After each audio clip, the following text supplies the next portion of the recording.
Hello guys, bumili nga po pala ako ng sapatos na to, bota sa online. Malambot siya, para siyang kaputi na may swilas din siya sa loob. Maganda kasi nakita ko doon sa TikTok shop na kahit na babaha or putik yung madadaanan mo or may baha na hanggang tuhod, hindi daw napapasok yung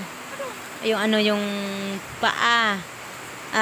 Dito sa lugar namin talagang kailangan namin ng ganito.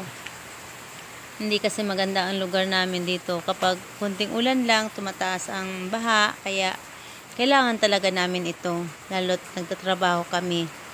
Sa pag-uwi sa hapon, pagod ang paa galing sa trabaho, kailangan talaga mayroong ganitong bota.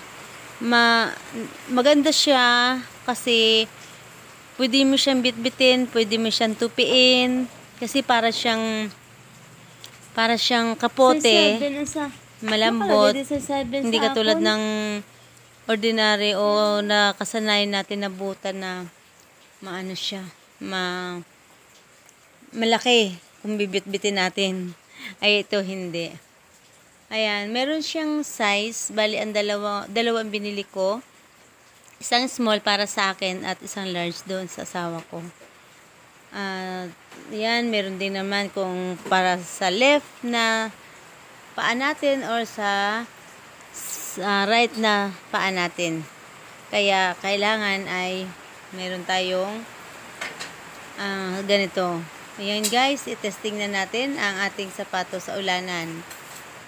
Ayan guys, ang umulan kasi ngayon, bumaha, at napatunayan ko nga po talaga na hindi po talaga nabasa yung aking paa.